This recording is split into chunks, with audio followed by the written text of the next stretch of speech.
What's up everyone, it's Bruce WAHadv. Hope you're all having a good day. Today's episode we're going to be introducing a new series. That's where we actually react to some of the Reddit channels and what they're talking about on there. Specifically, we're going to be concentrating on military Reddit for this channel. But before we get started, be sure to like and subscribe to the channel if you like what we're doing here at WAHadv. Alright, let's get into it.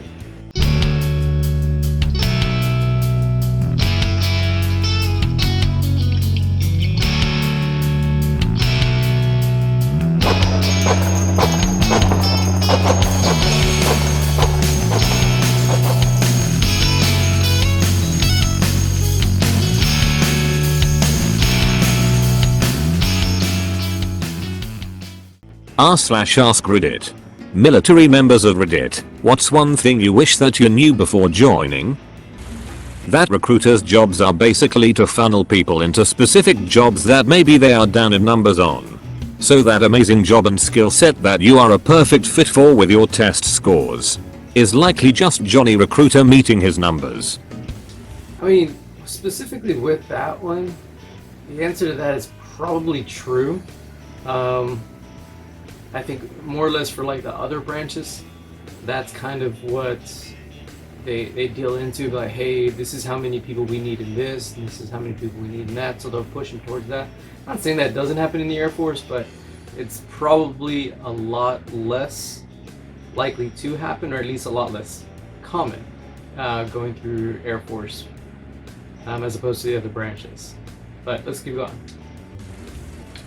The one lifelong regret I have, after serving 23 years active duty, is all the friends and colleagues I made over my years of service that I'll never get to see again. Met and worked with hundreds of people, none of which are part of my life any longer. That is the hardcore truth. Oh my god, that is the hardcore truth. That is something that I'm having difficulty, have had difficulty, and still have difficulty dealing with in the military life. Like, I still have, my best friend is the same best friend I had when I was 2 years old.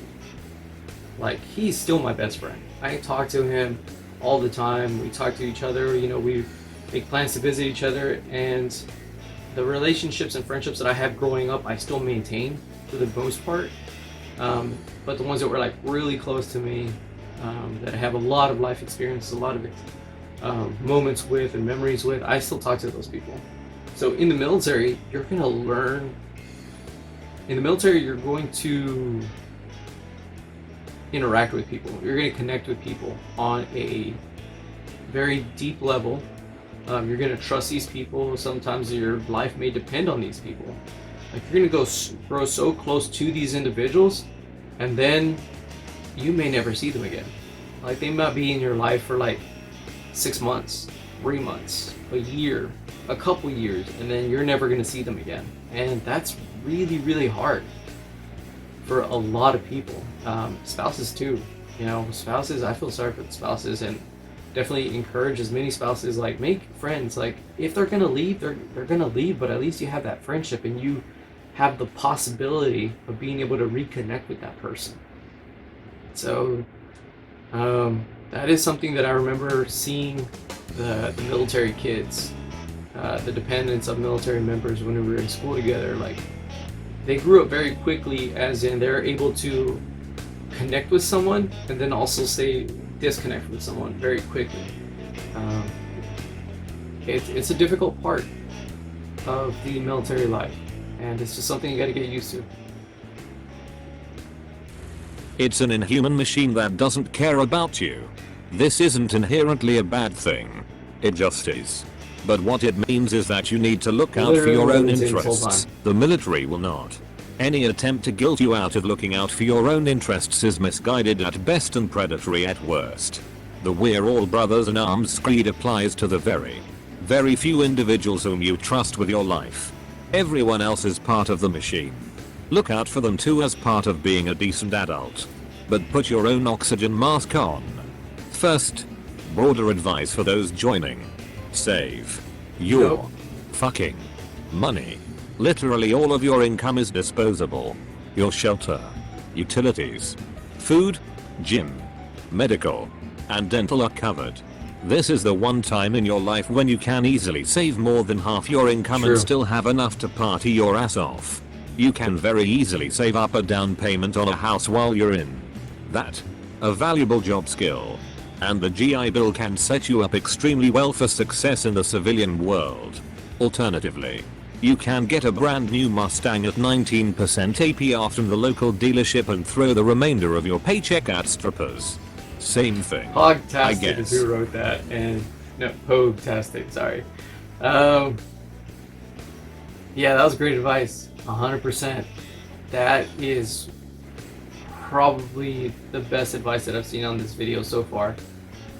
All of that. All of that. Take care of your wingmen. The Air Force is a big machine, and I mean, that's not a bad thing. And it's not, I mean, it's not a good thing at the same time, but yeah, you will encounter people that will try and guilt trip you into sacrificing your own personal interests to make their life easier or make sure that their mission gets achieved, you know, whatever it is. So take care of yourself, take care of your wingman, take care of the people around you, because ultimately those are the people that are going to make your military experience a memorable one. If they're going to make the military experience palpable, they're going to make it the best or worst thing of your life. So be careful who you surround yourself with, and take care of your wingman. You do not respawn in RL. FPS Doug. You won't be prepared to succeed in the civilian world unless you make the effort to be ready. No one else is going 100%. to care. Airplanes are in the Air Force. Before I joined, my brother told me, "You're going to meet some of the greatest people you've ever met, but you're going to meet the worst the Fucking world has true. to offer." I wish I knew how true that statement was. Don't go into it having "if I'm good at my job, I'll get recognized for that and promoted accordingly" No. mindset. The military is not the meritocracy that Hollywood has painted it to be all 100% these no. years. If you don't play the game and kiss ass, you can be the most knowledgeable guy in your job and it still won't mean big. It was a very rude awakening for me when I started advancing beyond E3 E4. Accurate as fuck. 100% accurate. Like, I'm not a person that chased awards. I honestly, they're not important to me, or they were not important to me. But if I went for one, I definitely did my best to make sure that I was going to earn it, and most of the times I would. I'm paying for that now. There are so many side benefits that come with, you know, being an Airman of the Year, Airman of the Quarter, getting this medal and that medal and all of these things. Like, those help your career drastically in ways that you cannot foresee. And even though your senior leaders and other people, your wingmen that have been in a lot longer than you, are going to tell you that I am telling you that, there's a good chunk of you that aren't going to listen. And you know what? That's fine. I mean, you'll find out on your own if you choose to stay in that long. It's not that they're a bad thing. The awards are a bad thing. You know, they're not necessarily a good thing either. But it is your career. No one's going to be responsible for your career other than you. And you may have a wingman that's going to help you and try and encourage you to chase these things, but it is something that you need to learn early on. Like, even if it's not important to you, go up for it once a year, at least once a year. Like, put in an Airman of the Quarter, like, and actually try. You know, don't just getting an award as an airman, as in your first term, is so stupidly easy. So stupidly easy. Use that tempo, use that momentum, use that to gain momentum for the rest of your career, because it's going to benefit you in the end. And if you don't care about it, then you don't have to care about it, that's fine. But just know that you're not setting yourself up the best that you could possibly be. I'm now in a point in my career and in a mindset where I'm like, you know what? I need to care about this now. This is going to benefit me. If I want to become an officer, I need to have, you know, bullets on my package that say, hey, I'm fucking awesome. Hey, I know what the hell I'm talking about. Hey, I am a good wingman. Hey, I'm a good leader. Hey, I'm this. Hey, I'm that. If you're just relying on people that are going to be like, yeah, he's good. Yeah, she's good. Yeah, they know what they're talking about. It doesn't work that way. I wish it did. My personal opinion, it would probably be a better Air Force if it did. But the thing is, being able to equate that into like numbers is kind of impossible. So look out for your own career. Put yourself up for an award at least once a year. And listen to your peers. Listen to people that have been in longer than you, because they got advice to give. And don't allow years of your military career to be tainted because you thought you knew better. The military is a dual caste system. Officers receive better pay, better housing, better working conditions, and etc. You are basically a serf if you go in enlisted. A 40-year grizzled combat veteran is considered less important than a 22-year-old second lieutenant. With a 4-year degree in art history, get your bachelor's first before you join. Oh my god. Get your bachelor's in a...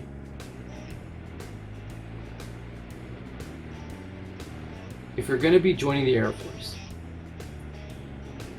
there are specific degrees that the Air Force will take that will allow you to commission. There are other degrees that they don't give two fucks about. My bachelor's degree happens to be in that. Now, I have an art company, so I have an art degree. I use my degree, but it doesn't benefit the military in any way, shape, or form. Sergeant Gonzalez has an art degree. Okay? Sergeant Gonzalez is still going to go over there and do whatever the fuck we tell him to do. Like, the other branches are a little bit more liberal with giving officer positions to a history degree, to I don't know what other ones that they have, an English degree, of this degree, of that degree. I have friends that have those degrees that joined other branches and they commissioned right off the bat. I was not interested in being in any other branch other than the Air Force, and the Air Force didn't give a shit that I had a degree already. They didn't. I mean, it benefited me into getting, like the Air Force degree, and it benefits me into entering master's programs and stuff like that, but it's got to be a specific degree if you're going to go into the Air Force. And if you do already have that specific degree, then yeah, go commission. Go be an officer. 100% go be an officer. If you want to do it the old school way and go OE, you come in, you serve 4 years as an enlisted member, you put in your package to become an officer, and you get that is fucking money. That is money. An O1 and an O1E, the O1E is going to get paid more. 100%. And they're going to keep that on up. So, and I mean, you get oftentimes you're going to get a greater respect from your enlisted members because they know you went through the shit just like they did. They know they have that additional point of camaraderie. Like, we went to boot camp. You went to the same boot camp that I did. You did this, you did that, just like I did. I'm having these frustrations. I know that you can relate. So, check your degree. Don't just believe that having a degree is going to make you an officer. It's not. It's a common misconception. Invest in your TSP account from the beginning and don't stop. 100%. Edit. Also make sure to log into TSP and switch from the G fund to at least a life that cycle I'm fund. barely getting into right now. I started. I served in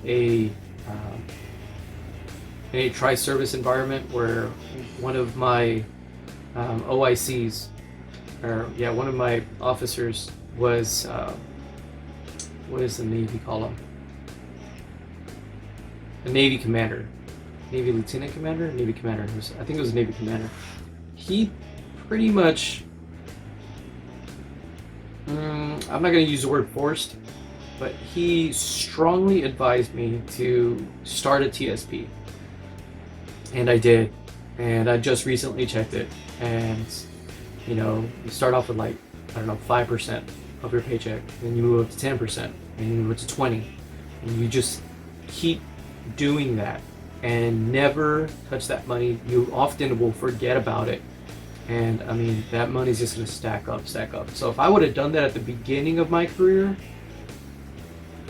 man, that is bank. That is money in the bank that you forgot about and that has just been earning upon earning and getting interest. So, you know, that's one of those things to think about. Like, okay, learn to live off of, you know, 90% of your paycheck, then 80% of your paycheck, and then 70% of your paycheck. Because you're going to be getting paid more every year.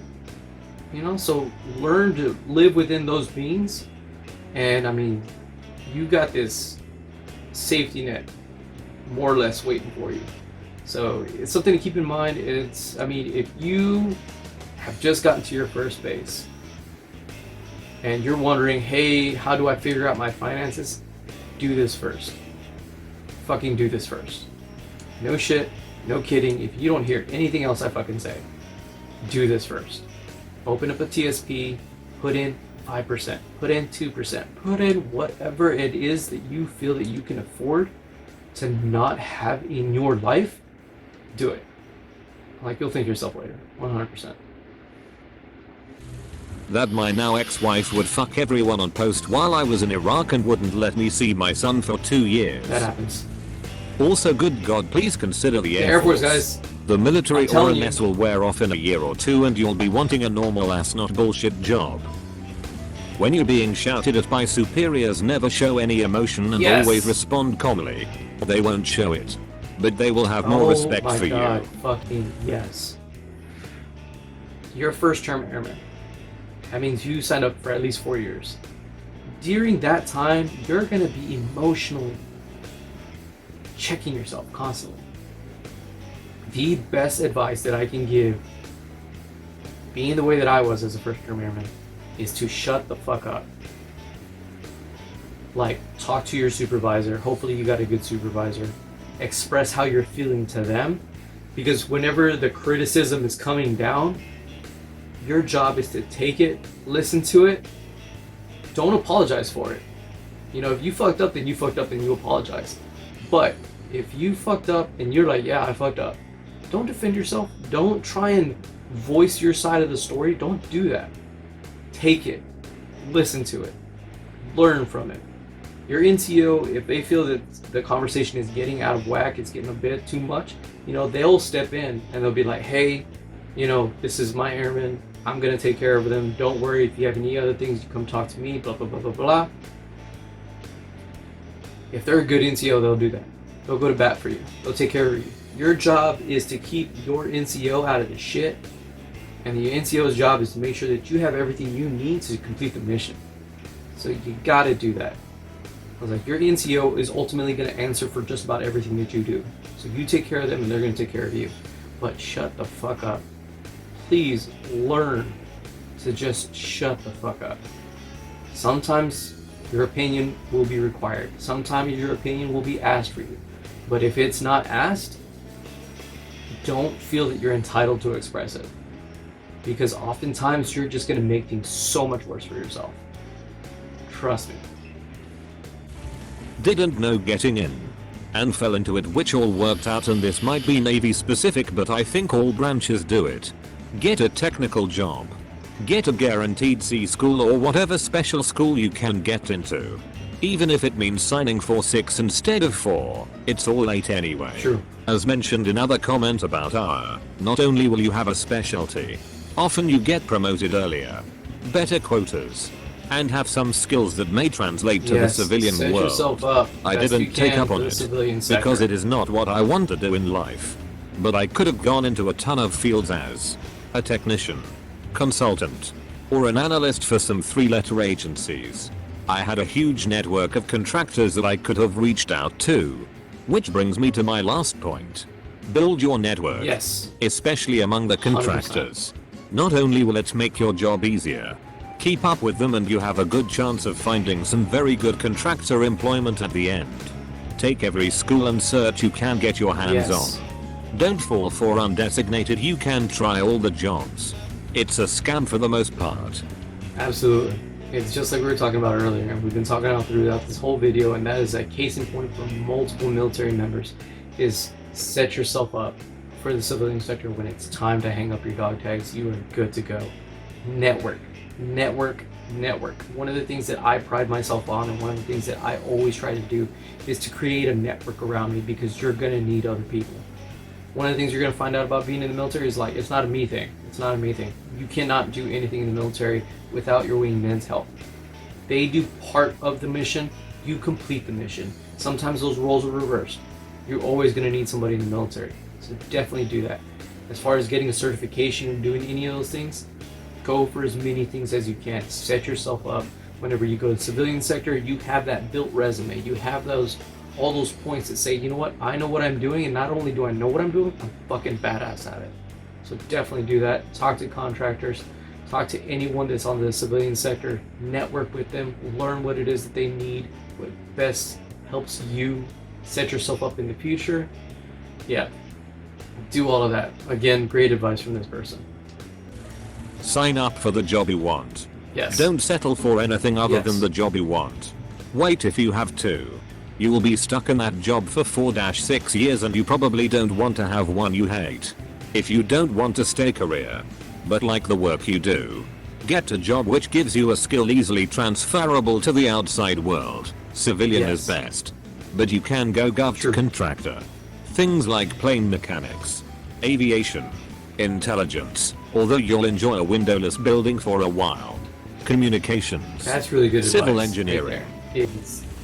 If you join and turns out you love this job, whatever it is that you're doing, you love this job, but you don't like being in the military and having to deal with all of the military shenanigans that come with doing that job, get your certifications, get what you need, look for the government contractor job that does the exact same fucking thing and makes more money.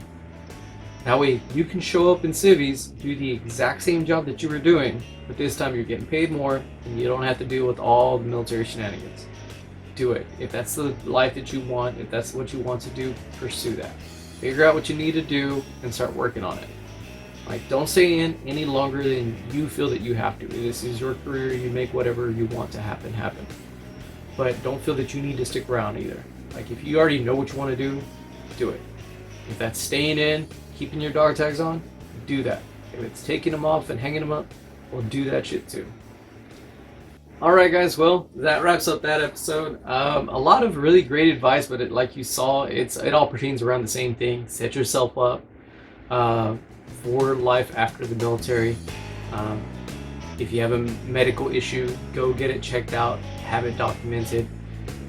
Take whatever your recruiter is telling you with a grain of salt, do your own research, save money, all of those things. Really great advice for a lot of people. Definitely something that I like listening to these, because it kind of provides me reassurance of like, hey, you're on the right path. These are the things that you need to think about. These are the things that you need to advise your wingman on, etc., etc., etc. Yeah, I mean, if you like this series, definitely let me know in the comments down below. I really enjoyed doing this. I really enjoyed listening to the different perspectives of different military members. But that's going to go ahead and wrap up this episode, guys. And don't forget to like and subscribe if you like what we're doing here at Wall at Heart. I'm Bruce with WAHAdv, asking you, hey, where's your wingman? Y'all take it easy.